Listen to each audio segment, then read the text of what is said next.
Hey guys, it's Kate. I promised you that I was going to teach you my magic cauli rice trick. I had tried cauli rice for a long time because I'm like a health person. I'm a health coach. And I thought I should really like this stuff. And it was soggy and it tasted really, really bad of cauliflower and I kind of hated it. But I kept trying. I really wanted to like this cauli rice fad.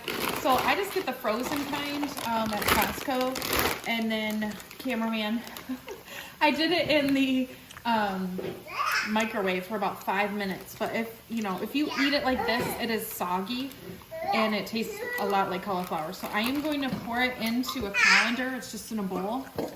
So I'm going to let some of that cauliflower juice drain out, but I'm going to take it a step further and I'm going to take a paper towel and I'm just going to smush it down to really get as much of that juice out. I normally would probably even get a second one and I would go ahead and do that again. Then what I do is I just throw this into a greased frying pan, like just with a little light cooking spray, and then I just heat it a little bit longer. I might add a little lemon juice or lemon zest.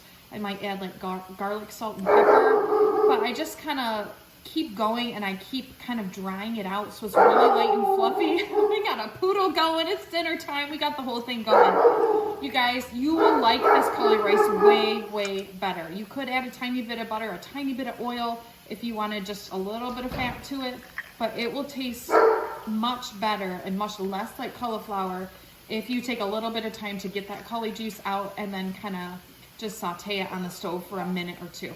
Hope this helps a lot. That's my magic cauliflower rice trick.